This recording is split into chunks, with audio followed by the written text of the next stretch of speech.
It's the Practical Medicine Podcast again, and it's Dr. Stephanie Lipnicki here with Dr. Rob Balko. And we're here to tell you what to do to get ready for the fall weather.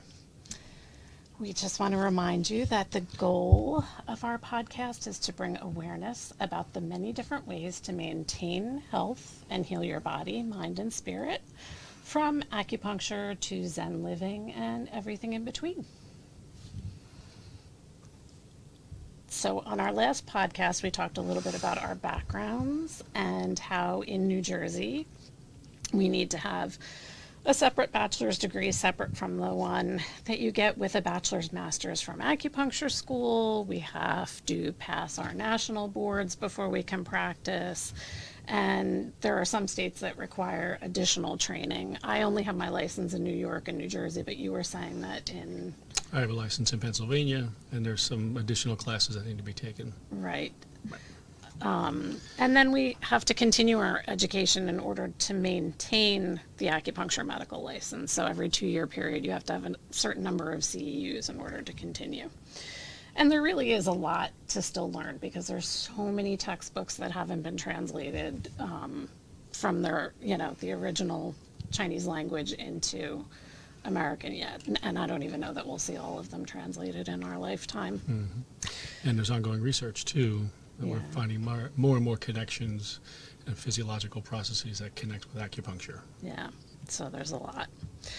But today we're going to discuss how to take care of yourself in the next few weeks as the season changes into autumn and what that means in terms of things that we recommend for patients and to prevent getting sick, because that really is what our medicine is about. It's more about maintaining your wellness, where when you go to a Western GP, other than your annual visit, when you go in, you're usually sick at that point. So we want to see you before as acupuncturists and herbalists. We want to try and prevent getting sick. So some of the backstory of how our traditional Asian medicine works, I thought we would discuss a little bit about yin and yang theory and the 5 elements. So most people have seen the yin and yang symbol. It's the one half of it is swerved and it's white and there's a black circle inside, and then the opposite side is black with a white circle. And it exemplifies the fact that one is within the other and they're each changing into each other at all times, and this duality is supposed to exist between us. And when you see it, usually as it's drawn, that's yin and yang in perfection. But I always like to say, when stress comes in and real life hits, that symbol actually looks distorted, and one side will look larger than the other, and it's sort of our goal with our needles and the herbs and the different things that we do is to get it to go back to that balanced and perfect state that we see it in. Mm-hmm. And go ahead. And provide a dynamic equilibrium of the two. Yes. That's yes. what it's all about, because in some philosophies, the yin-yang symbol is spinning. Right. So we're constantly moving from yin into yang. We move from night into day. We move from the warmer weather into the colder weather. Right. We move from activity to stillness and then back to activity. Right. Et cetera. And they say that when that separates, that's death. When they're no longer moving and connecting and changing into each other, that yin and yang separate, and that's when death occurs. And I sort of likened it to, for people who aren't familiar with traditional Asian medicine, it's like Newton's law of physics that says every action has an equal and opposite reaction. So in traditional Asian medicine, warmth can counter excessive cold, and cold can quell excessive heat. So there's, like I said, that yin within yang and yang within yin, and they keep working synergistically to create balance. So when we see patients, the other thing that we consider are the organ systems, which govern the pathways and the meridians in the body, which is where we're putting needles, or when we are taking herbs, they're affecting those different places. And I like to view the points as they're like the exits on the interstate and highway. And if there's a traffic jam, the needles or the herbs kind of open those blocks. Or if it's not moving fast enough, then the needles or the herbs would kind of move things along. So it does either.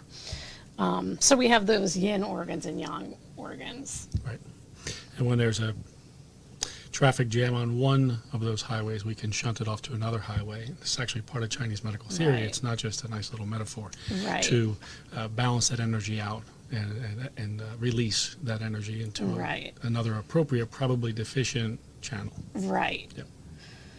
So, so these bundled pairs of organs are associated with 5 different elements. So there's wood, fire, earth, metal, and water, which, if we had an unlimited amount of time and we could keep people's interest, we could probably talk about those 5 elements for hours and hours and hours. But I think you and I would just be the only ones interested by the time we got done.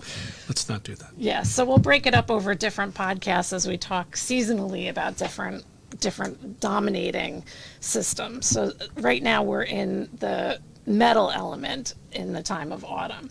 So the lung and large intestine are the ones that are predominating at this time of the year. And we also have, that I wanted to talk about a little bit, these 6 exogenous factors, which are wind, cold, summer heat, damp, dryness, and fire. And those create imbalance in the body. They disrupt yin and yang if they're not, if they're in excess, and they disrupt the elements and how they interact with each other. So back to that autumn time of the year. The autumn, again, is the lung and large intestine time. And when we think of that, there's the evils that pertain to this season. So the wind, the cold, and the dryness. So I'm going to do the cliche. So anyone who is a practitioner has heard this a million times. Wind is rather poetically said to be the carrier of 100 evils and the main disease-causing factor. It combines with all these other elements and really can get you at any time of the year. You can have wind and heat combine, you can have wind and damp combine, and it wreaks havoc when it does that. So cold generally dominates the winter, although we do start seeing some of that now. And then dryness especially is also associated with autumn. I like to think of the lung and large intestine like that image of sort of like the inside of the lung as those little trees, and they're affected by that dryness that happens in the air at this time of the year. So the quality of the air is less moist, and we have to be aware of that and making sure that things that we're eating can sort of shift how much that impacts what we do.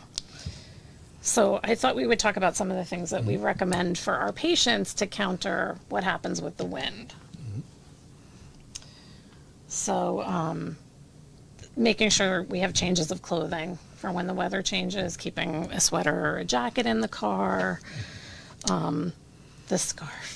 The scarf. The scarf. Wearing a scarf is always helpful in this time of year as our bodies acclimate from the warmer weather to the colder weather. We're really not ready for it. So we need to help our bodies a little bit through clothing, through acupuncture, through nourishment, foods. There's a wind tea that I sell that's specifically formulated for wind conditions. Like I said, acupuncture, warm foot soaks you have here. Yeah. Another helpful thing to really because I do feel like the feet get cold. Sure. I noticed the other day that I didn't think it was particularly cold out, and so most of my house is on a slab, and I think it's about a foot away from the ground, and the floor was so cold. And I don't wear shoes. Like I have that outside inside we talked about, like keeping the outside outside and the inside of your house inside. So I do have slippers and I have inside flip-flops, and I was running for those slippers to keep my feet warm. But back to the scarf thing. So there are 2 points on the back of the neck called the wind gate, which is why having that scarf is so important. And I got stuck on the boardwalk 2 weeks ago without my scarf with me. I had it in the car. I was too lazy to walk back and go get it. And I knew, and my neck was tight for a good week and a half. I was doing gua sha to scrape the back of my neck and try and loosen it up. I couldn't turn my neck to one side. So wind is really bad. And also having hats to keep the top of your head warm, particularly for people who don't have as much hair. A lot of guys shave their heads now, so you want to have a hat to keep. We talked about you lose a lot of warmth from the top of the head. And countering cold, other than the, obviously having the sweater and the scarf with you in the car, I like to have patients do a lot with food. So the herbs and stuff that are warming, the ginger.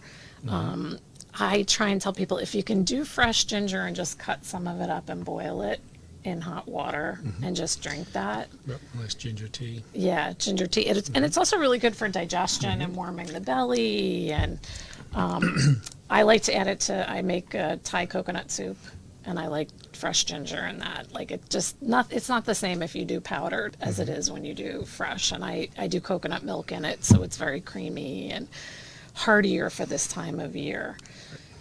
And you can add it to congee. We'll talk a little bit about the congee aspect of things. Cinnamon, it's another one that's warm. You could add it to congee or oatmeal. Chai, having all of those different warming herbs in them.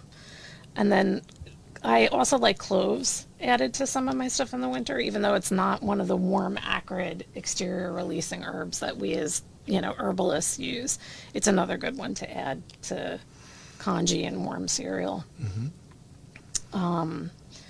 We talked about, this is when I say when Rob and I were discussing things, stuff to counter dryness, pears, even though pears are colder, and you might not think of them as being an appropriate food to have as it's getting colder, they really are so good for the dryness of the lungs. I do like pear tea sometimes, and I always keep pear juice because I have that raspiness, and it tends to help with that. And by cooking them, you diminish their cold nature. Right. So it's not really as cold as you might be concerned about. Right. And it's delicious with a little bit of cinnamon sprinkled on Yeah, top. I was just gonna say, if you go back to the adding the cinnamon and stuff and put that with it, it again counters the cold nature of how it is. And I try and tell people to slow down with the colder foods at this time of year. I always think some great things have come from being able to ship foods from different areas. We're exposed to so many more foods, and some of them taste so fantastic, but that doesn't necessarily mean that those foods are the foods that we should be eating at this time of year. Right. We have to be cautious of that and make sure that we switch to more warming foods. Yep. If we look at our more traditional meals that we have, that we're used to having, or maybe that grandma made, we see cloves show up in the winter time, right? Cinnamon shows up in the winter time, the fall and the winter, in the colder weather, right? And of course in the summer, salads, fruits, lighter foods, foods that might not even be cooked. Right. Crudité. Yeah. For example. What's interesting, as coming from the background of having my bachelor's is in dietetics, so more Western nutrition, and there's nothing about the temperatures of foods. It's just it's all about counting calories. Right. And if you had a patient that, when we look at things like the strength of their digestion, if they don't have strong digestion and you keep putting cold foods in there, you're putting out the digestive fire of the stomach, and it doesn't improve their digestion, and in the end a lot of times they end up not really losing weight. Whereas if they took, instead of having ice cold salads and had those veggies as a warm soup instead, they'd be getting the benefit of having the vegetables, but without destroying their digestion in the wintertime with all that cold. I also like chrysanthemum for dryness. I tend to have patients who have ragweed allergies do chrysanthemum with goji berries and then dip cotton rounds to help with, and put it over their eyes to help with some of the dryness and the irritation that they get from the allergies. Very good. So yeah, eating for the season, adding warming foods, not just cooked to be warm, but warm in temperature. We said staying away from the cold salads. So what are some of your favorite winter foods that you like? Kanji, which Yeah. is coming up right here. And many cultures will use kanji when people are sick, whether they're 6 months old, 6 years old, or 60 years old. Right. And what kanji is really is rice with a lot more water. What do you Right. do? You double, triple the amount of water? I think it's like you could do, it's like 2 cups of rice to like 7 or 8 cups of water. Yeah. And it just, the rice kind of, it's just heartier. It's like stick to your ribs and Comfort food. yeah. Easily digestible, but Right. but still with plenty of nutrients Right. in the rice. And you don't have to do water either. You could do vegetable stock, you sure. could do chicken stock, beef stock, and then it becomes even heartier and more nourishing. But whenever people are sick, that's a great way to get some food into them and get moisture, Right. water Right. into their body. And then as they start to feel better, we can get a little more A little heartier creative, foods. adding ginger, right? Right. But you Chicken know what, you broth, had said that I don't think I have ever done, I've always done heartier recipes, was doing it more like a breakfast and having like the cinnamon and maybe a little bit of butter or making it, syrup, yeah. I think I always do oatmeal and I thought, oh yeah, I really need to start doing kanji more as a breakfast. And it is better to start the day with something warm than have the first thing in the winter be something cold. It's not as big a deal in the summer, but in the winter, it shouldn't be ice cold foods in the belly first thing. Have some warm tea and then, you know, a warmer meal. So I feel like I even myself need to do that. I feel like bone broth is another good way to be more nourishing. I've even seen some restaurants now where they're using like they'll do like a matzo ball soup, but do it with a bone broth base instead of just the regular base, and that's heartier. That's another one that's really good, that after someone has been sick or if they've had surgery or they're depleted, is a really good way to build the body back up. And it's, I think when I first started suggesting that to people, I had someone who really had terrible digestion, and she had said that she couldn't eat anything. I just can't eat anything. But then she would tell me she would order pickup all the time from Applebee's. And I thought, no, you need to make your own food. And I usually tell my patients that when you're making your own food, you're putting your love into it. And then it's like you're eating that love, and then the food is even more nourishing. But that being said, I think you can go to Whole Foods now and get frozen bone broth so that you don't have to spend the 24 hours, you know, either in your Instapot or cooking it on the stove or in the crock pot. So there are shortcuts now, although I still like to make it myself. Right. And I like, you know, adding the onions and garlic to things to, you know, my Sure. foods to warm them up. Great. So we were talking about the different supplements. So you had said you have the Shaoyasan Try some tea, and then the Shaochai Husan, the wind tea. I like to have my patients keep Ganmao Ling. Sure. So there's the Ganmao Ling and Yin Shaosan are the two formulas that I feel like everybody talks about as being cold formulas. I feel like the Yin Chao is a little bit better for the summer in dealing with heat and toxicity. It has honeysuckle in it, and I just feel it's my go-to when it's more of like a hot thing going on. Whereas with the Ganmao Ling, you can feel that itchy scratchiness of the throat, and I feel like if you take that for the first couple of days, it almost always kicks out whatever that cold is. And I've had arguments with practitioners that they're like, I don't like it, it's not a specific formula.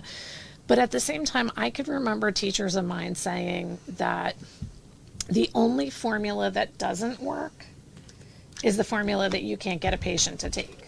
So like if you can't give them a custom formula, then go with the patent, and if they're taking that and they get better, then that's a good thing. There's a reason these formulas are around and have been around for hundreds, thousands of years. Right. It's plain and simple. Right. They do 80% of the job, 80% of the time. And Yeah. That's pretty good. And I think with the Ganmao Ling, the main herb that I feel does the bulk of the work is the Banlangan. They say it has antimicrobial and antiviral properties, and I think that's why it works, whether it's like a bacterial thing that you have coming on or it's a viral thing coming on. It just kicks everything out. Yeah. And that's what's great about today is we can look at these herbs that have been around for millennia, and they can isolate in the lab the active ingredients that are Right. antimicrobial, antibiotic, Right. antifungal, engender blood flow, Right. expel, right? Open up the pores, Right. things like that. But also the synergistic relationship of the other sure. herbs that are in it. Like I think there's a tendency a lot of times in Western medicine to want to isolate that one herb and let's make a pill out of that one, but that's not how, that's the other issue is that's not how it works. It works in conjunction with the Right. other herbs that are in that formula. So I usually try and have patients keep this with them. And my kids even, like, they know how much it works. Like, I remember when my daughter was I think she was in elementary school at the time, her coming home. So this gonmelding, I also have it in liquid form so that patients can give it to their kids as well, because I also treat pediatrics too. So, and Rihanna came home and she was taking it out of the cabinet to bring to school to her classmate.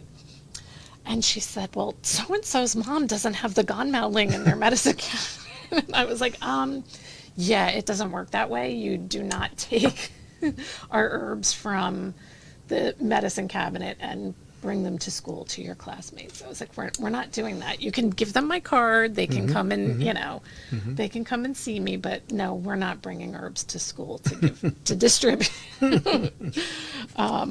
So like I said, the yin chow san, I have them keep in the summertime. Yep. The other one that I think is really good for allergies, I don't know if you use this one, is the Yuping Fun San. I feel like a lot of colleagues that were doing seminars when COVID started were talking about keeping that in the medicine cabinet as a preventative to keep your immune system strong through all of this. And when my kids were little, that was one of the ones that I gave to them for particularly Xander, who had allergies. I gave him jade windscreen. And so when you think of jade, you think of jade as this hard stone creating this windscreen, and that's what the name translates into, jade windscreen. And its purpose is to have the strength of jade to protect against the wind. Yeah, I think at one point it was sold out in most suppliers in March and April. Yeah, you so really couldn't get any. As soon as I took, Bought it up. did you watch Dr. Chen's? So I watched Dr. Chen's video, and I thought, okay, I'm going to stock up on all the formulas. And so in April, they were anticipating that they were not going to have it until July. And I just thought, well, I'm going to take it anyway. You know, I had a few bottles of things left, and I thought, well, I'm keeping them for my family just in case. But I stocked up so that I made sure that I had them. Great. So the next one that I like to use is loquat syrup. So this just coats the throat in such a great way. And a lot of the patients that I have that sing, they'll take this before they sing. Even my daughter, she's an amazing singer, and she takes it to help with the dryness. And it directs the energy down. So like if you're coughing, we talk about qi going in the wrong direction, energy going in the wrong direction. Loquat syrup takes a cough, which is qi going in the wrong direction, and directs it back down so that the air is staying in the lungs when it's supposed to be in the lungs and not forcibly creating that coughing sensation. I do a good multivitamin with my patients. And I generally try and stick with, I use Innate Nutrition. I try and tell them I don't want to say I don't trust the stuff that's in the drugstore, but I like a higher quality multivitamin. I feel like things that I know have been tested and other colleagues are using, and a little higher end. Right. Yep. Agreed. Vitamin D, although I usually like my patients to have that level checked just to make sure that I'm not, because vitamin D is a fat soluble vitamin, so we don't want them to take it if they don't need to. But most people I find are not getting the sunlight that they need, and they need at least a vitamin D supplement. And they were also recommending it as well for preventative for COVID. So vitamin C. I tell patients that they can take that. My caution on the vitamin C is too much of it can cause loose stools, so just be careful. If you start noticing that it changes the quality of a bowel movement, then back off. Right. Don't give yourself stuck. But the good news is you back off and it changes. Right. It's not something that, No, it's gives not you like loose a permanent. stools for a few days or a week or Right. something It'll like that. stop right away. I saw someone recently, another colleague said to increase dosage by 1,000 milligrams until tolerance. Right. So, you try 1,000, you try 2,000, you see where you are with 3,000. Some people can tolerate that, Right. some people And can't. some people can't. And you may need it at the time. So, Right. So you can, I do try to engage my patients to take control of that, take responsibility for how much of something they're taking, especially with Chinese herbs, because it's not a one size fits all. Right. And back to your point about isolating things and making one thing do one thing is, this is meant as a more holistic Right. treatment or supplement. So, you want them to have a relationship with Right. it, so they know, I'm going to take 2 of those 3 times a day, when other people might be taking 4 Right. or 6. Yeah. It just depends. I remember one of my favorite herbs teachers, Dr. Pai, used to say, don't come at it with the sledgehammer if all you need is like the tiny little hammer. So he said, start more gently and then gradually increase with the herbs, and that some patients might not need, like you said, that, whereas I think a lot of Western meds, it's like, okay, Right. this is what the dose is. I mean, not every Western med, but there are a lot of Western meds that this is the dosage. If you need a Z-Pack, everybody's getting the same Z-Pack, and you might do okay with it, and I might not do okay with it. Just looking at the comments. Hi, Daryl. Hi, BJ. So, overall, it's a more yin time of the year. The days are getting shorter.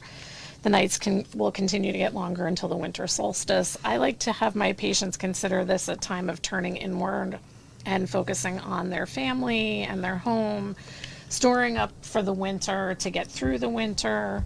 And, we just wanted to share these little pearls of wisdom to help keep our patients and anyone who's listening from getting sick. And to encourage you to come in and get a tune-up. If you haven't been in to see your practitioner in a while, now's the time of year to get a tune-up. Come in, check and see what herbs you should have in your cabinet. And then just briefly, I thought we would just talk about knowing the difference between whether you had seasonal allergies versus the cold versus the flu. And then some of the more serious things that you have to consider if it's COVID. I think the biggest thing with COVID is that loss of taste and smell, that it comes on very, very gradually, that you could have it, like the incubation period being, 2 to 14 days, where the cold and the flu, it's a shorter amount of time where you only have 1 to 3 to 1 to 4 days with those. And seasonal allergies, you could have different times of the year. And you're going to talk a little bit more about allergies and how certain ones are predominating at certain times of year. Like we're coming out of ragweed season, maybe getting into mold, with a lot of the leaves and stuff sitting around. With COVID, there's not the same. You could sometimes have aches and pains. With allergies and cold, you might have a little bit more sneezing, not as much with the flu. Coughing is common with COVID and the flu. A lot of the stuff that I looked up in terms of COVID, and I did not, I saw patients post-COVID, was that they didn't have the GI symptoms, but I'm hearing from colleagues of ours that that's not the case. Some patients are having some GI symptoms. I feel like seasonal allergies, you have that itchy, like the common one that I get with patients is the itchy, watery eyes, the deep in the eardrum, that scratchiness that feels like it's all the way in the throat. Right. Sometimes the throat, sometimes sneezing. Right. Eyes. Yeah. Most of the time, people who have allergies know if it's an allergy thing or if it's Right. something additional, like a cold coming on or Right. a flu. Or And I find patients that I've been treating will say that they were someone who normally would get a cold or flu.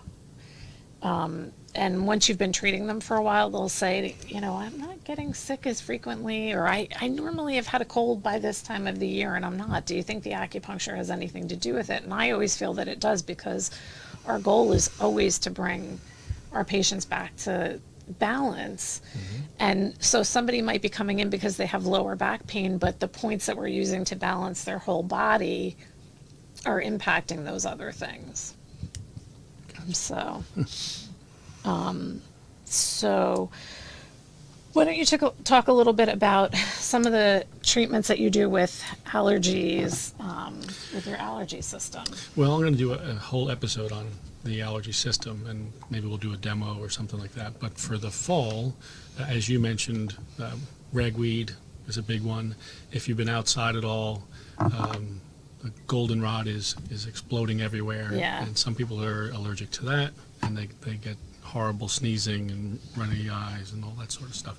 And I have a treatment where 1 or 2 treatments and it's gone. I've been doing this system, using the system for 11 years, and people don't come back because it clears the allergy, which really is an overreaction to that substance, right? Right. You can breathe it, I can breathe it, but when they breathe it, they get this horrible reaction that maybe sends them home. Right.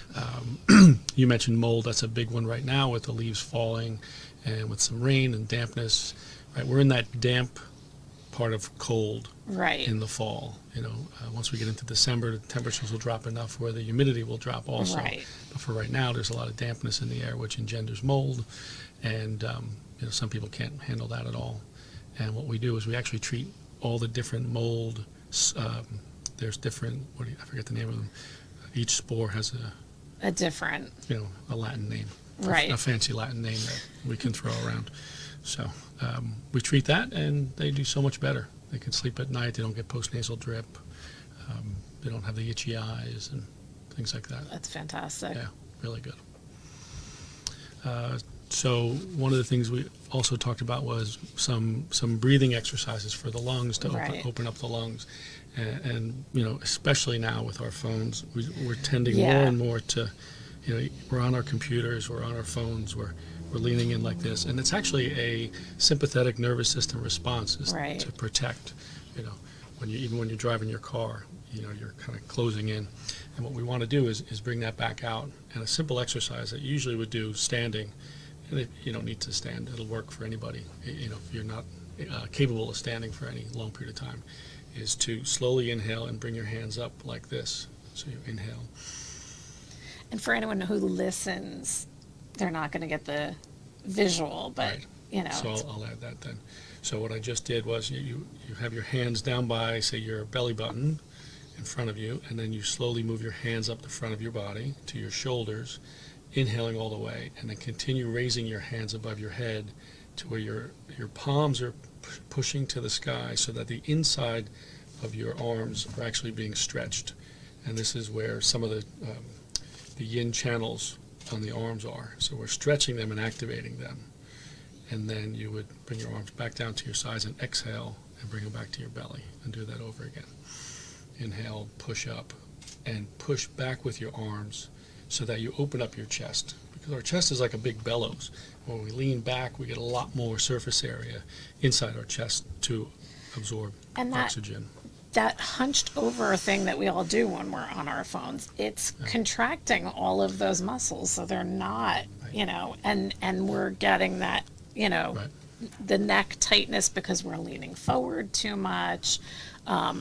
My chiropractor always says to lay on the floor with my hands at my sides, to stretch out like the pectoralis muscle, so that gets more circulation as opposed to being like this, and that openness also tends to counter some of the stress that happens on the neck from being like this.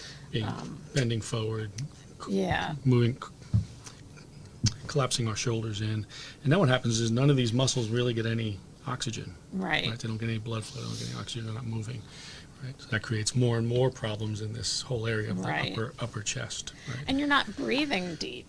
Right. Like the breath is, when we talk about building the chi and energy of the body, so some of that comes from food and some of that comes from air and exercise. So if you're hunched over and the diaphragm isn't pulling down, the lung isn't taking in as much oxygen, and it's not taking in as much oxygen at this time of the year when it needs to be, and that contributes to overall health and well-being. Right. Right.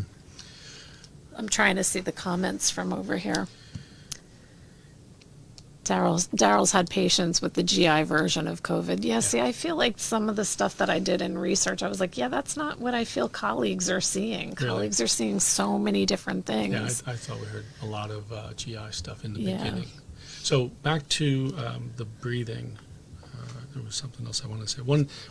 Another thing you can do is if you just cross your hands over your chest, where your fingertips are touching the collarbone, the farthest out point. That's the beginning of the lung channel, and you can massage that a little bit, and that will help open up the lung channel.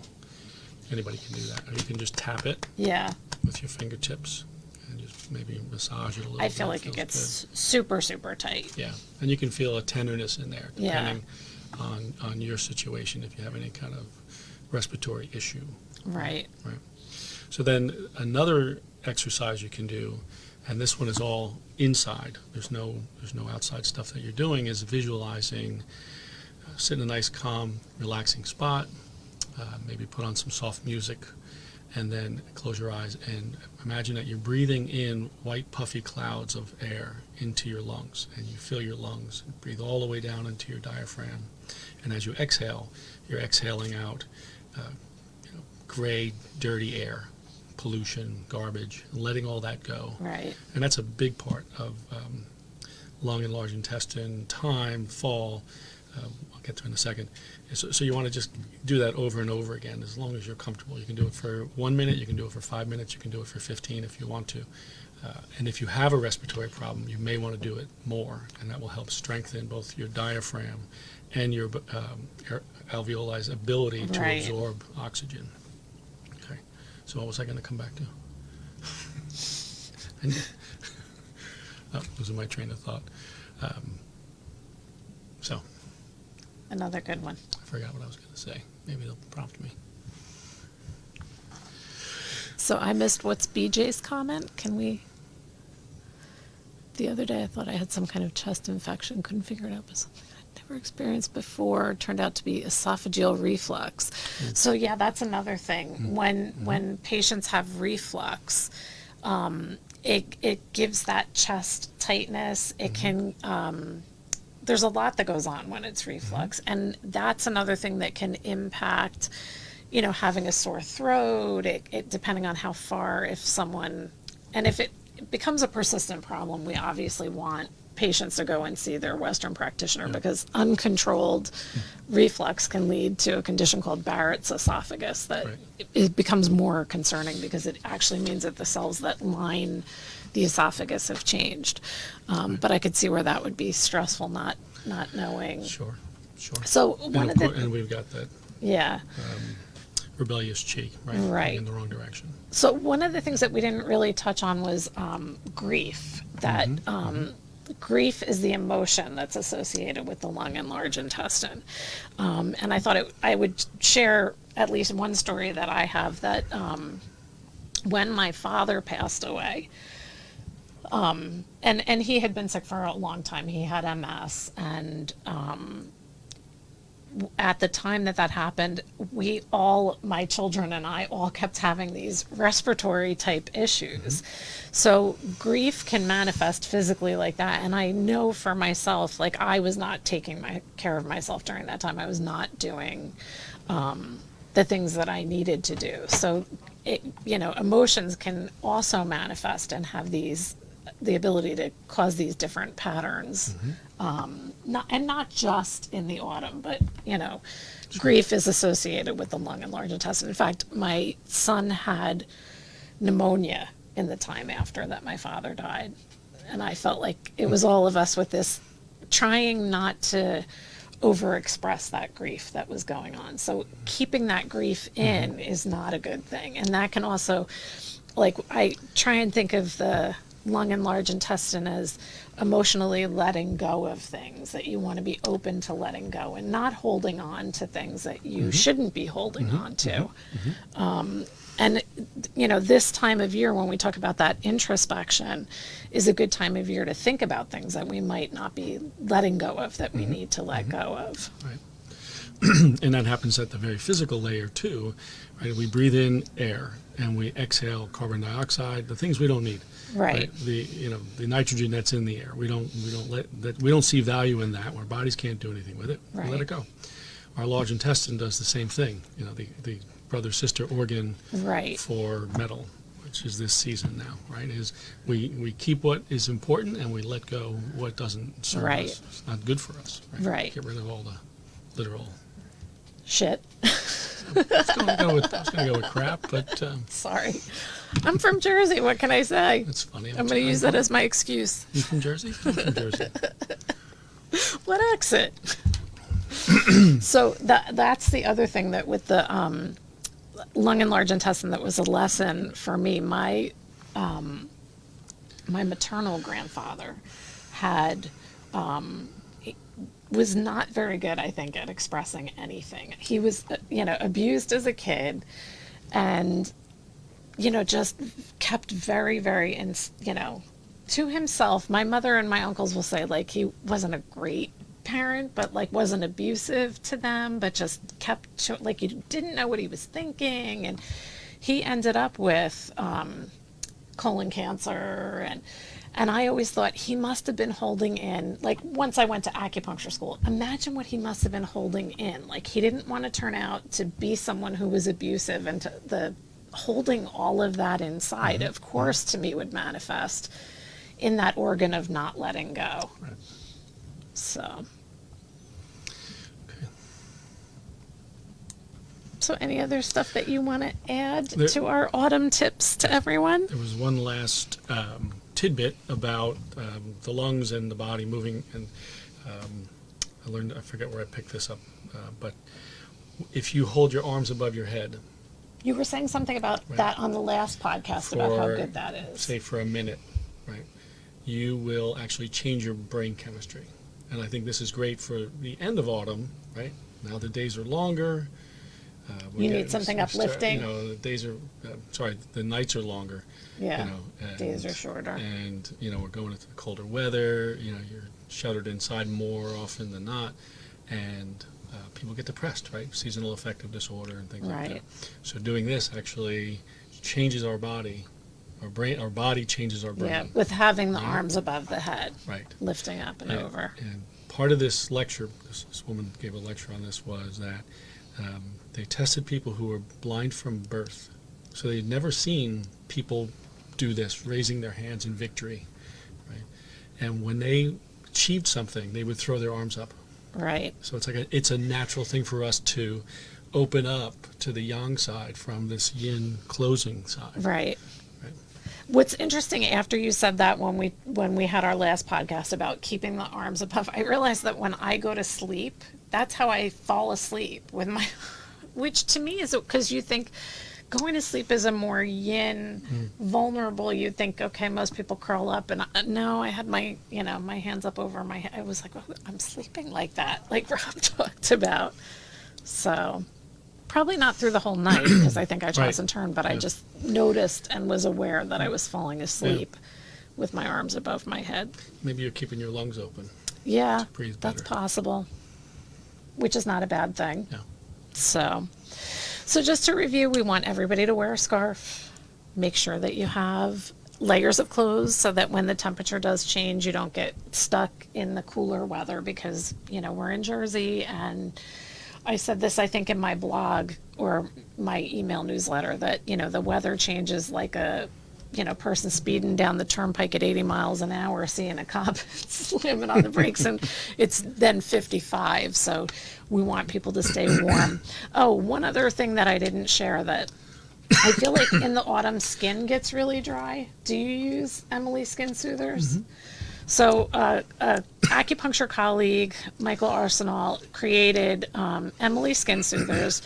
It is fantastic for dry skin. There's a bunch of different scents and different herbs and different ones. This one has lavender in it, and it is so great for dry, cracked skin. I donated a bunch of these to like little sample sizes to one of my friends is a nurse and the people on her floor, because I felt like, okay, they're washing their hands a lot anyway, and with COVID it was like excessively washing their hands, so it keeps them from getting, you know, those cracked, dry, red spots. So love Emily Skin Soothers, and I usually have patients, you know, I'll send them home with a sample and they fall in love with it, and they'll come back and get it. And there's one for diaper rash, and there's one for really hot, you know, inflamed skin, and so it's another good product that I really love.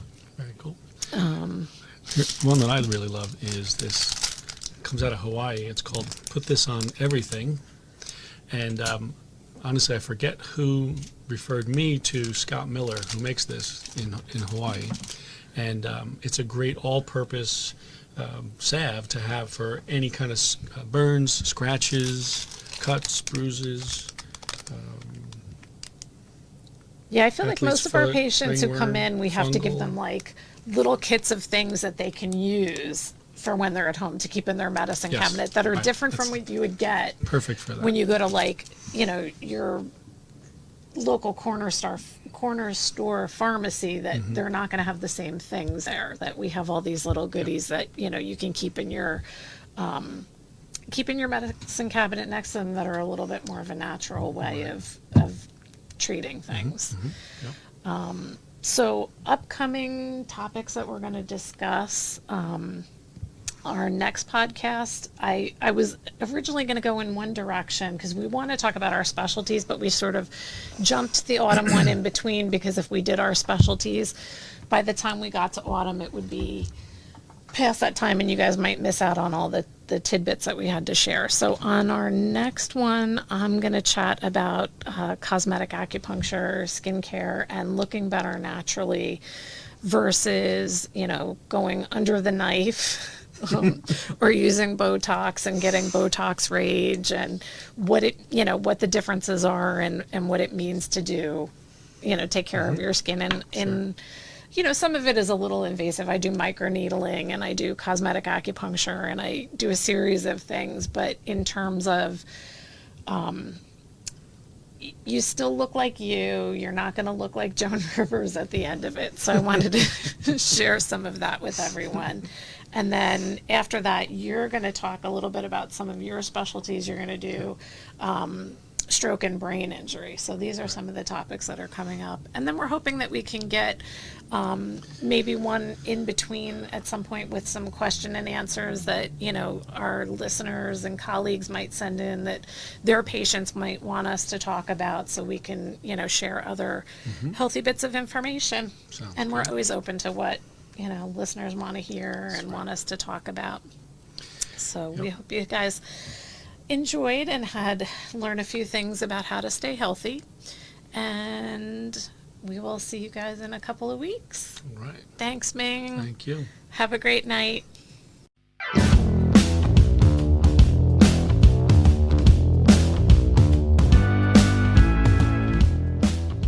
The contents presented during the Practical Medicine podcast include information about various modalities that exist to achieve health and wellness, and are for informational purposes only. You acknowledge and agree that the following disclaimers and warnings shall apply to all content presented. The podcast contains the opinions of Dr. Robert Balko, DAC, LAC, and Dr. Stephanie Lipnicki, DACM, LAC, and the guests of their show. The content is not intended to be a substitute for professional medical advice, diagnosis, or treatment. Always seek the advice of your physician or other qualified health provider with any questions you have regarding any medical condition. The views expressed in the Practical Medicine podcast are our own and do not represent those of all licensed acupuncture professionals. Always seek the help of your own acupuncturist or medical provider to determine your best course of action. You may want to use the information presented as a supplement to better understand your diagnosis or treatment, but it should not be the sole thing that you use to make important medical decisions. Do not use the content of the podcast in lieu of medical advice. Never disregard professional medical advice or delay seeking care because of something you have heard on this podcast. Privacy is important to us. Thus, all people, places, and scenarios have been changed where applicable to protect privacy and maintain confidentiality.